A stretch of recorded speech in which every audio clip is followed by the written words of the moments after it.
Hello, DragonCon. My name is Ryan Carey, and I'm a volunteer with the BritTrack. This year, for the DragonCon Goes Live virtual convention, we have reached out to some of our wonderful Doctor Who costumer and cosplayer community to conduct interviews to kind of get to know them a little better. Some of our interviews are in character, while others are done out of character.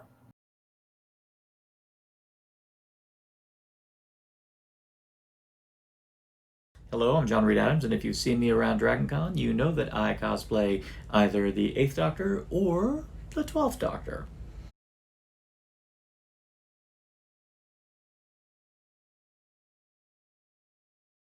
I don't know if I would change the fate of any of the characters on Doctor Who because, who am I to interfere with the vision of writers? But honestly, I would change the fate of many of the actors and actresses who have played the characters in Doctor Who.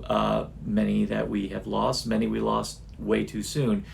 Easily the most notable example would have been Elizabeth Sladen because her, above all, was a complete shock. She still had so much more to give, in my opinion, and the timing was absolutely shocking because of the fact that we found out on the day me and my wife were getting married. So that's really what I would change.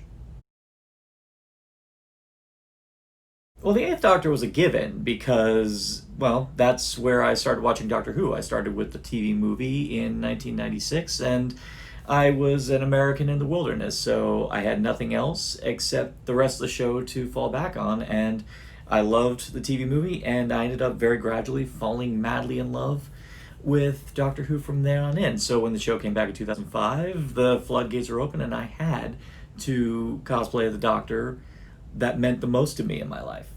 I chose 12 just pure and simple because I'm on the a couple years shy of 40, and I realize I may need to have some cosplays that I can age into.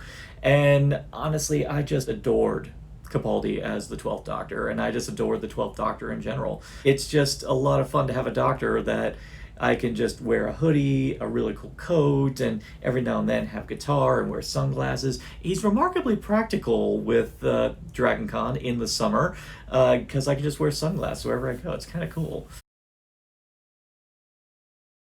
The one element to my 8th Doctor costume that I feel really completes the look is not even something that's accurate to the costume itself, but it was a gift from a friend of mine who I met in LA at Gallifrey 1.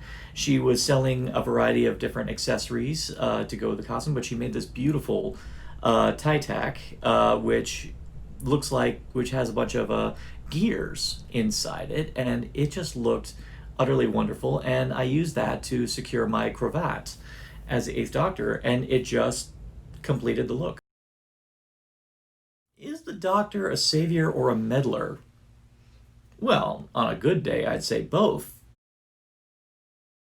The appeal of Doctor Who is very simple. It's a show that can and has gone anywhere and has done everything.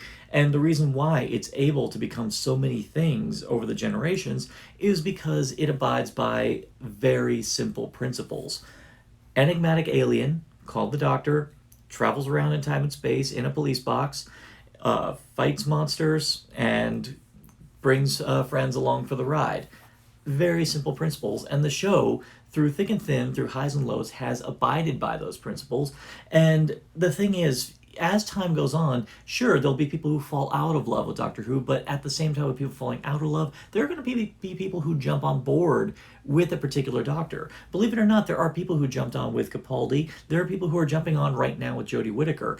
And that's the wonderful thing about Doctor Who, because it has such a simplistic yet malleable concept.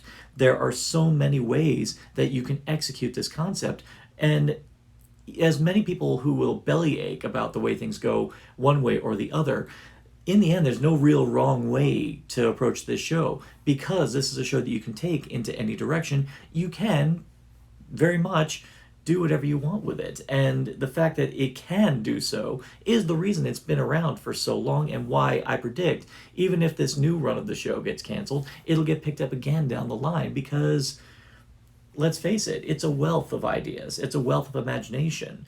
And why would anyone ever want to stop that? Now, I've cosplayed other Doctors in my time. I have cosplayed the 10th Doctor. I have cosplayed the 11th Doctor. I have always wanted to reach back to some of the other classic Doctors and maybe give them a go. Maybe if I let this grow out a bit more, I've got the hairline for it. I probably could rock a heart now. I've always wanted to do the 3rd Doctor because I've always loved John Pertwee. And as a bit of a lark, it would be fun to be Tom Baker, even though I don't have much of this and I don't have as much of these. But it would still be fun to do those, and I do love jelly babies. If I were to give any bit of advice to future Doctor Who cosplayers, first off, don't be intimidated by the complexity of the costumes. There's all these wonderful places that'll definitely lead you in the right direction of where to find them. And even then, the best Doctor Who cosplay I've ever encountered is less about the details and just more about the presence and more about the personality and the more about the fun that you wish to exude when you wear the costume. You should put on a show, because if there's anything that can always be said about the Doctor in all their forms, is that they're always fun. And you, as a human, as a cosplayer, portraying this character, you should abide by that. Just have fun. That's all there is to it. And, well, if there's anything else I will say, especially for people who jump on the new series, don't neglect the classic series. There's a lot of great characters that you might latch onto there, and ones that you might want to cosplay in the future at that point, too. So definitely don't neglect the old. Thank you again for joining us for our DragonCon BritTrack 2020 virtual Doctor Who cosplay and costume interviews. We look forward to seeing more from you. Be sure to check out our virtual panels and other programming on our YouTube channel. If you are interested in participating in a costume and cosplay interview, be sure to email us at britishmedia@dragoncon.org.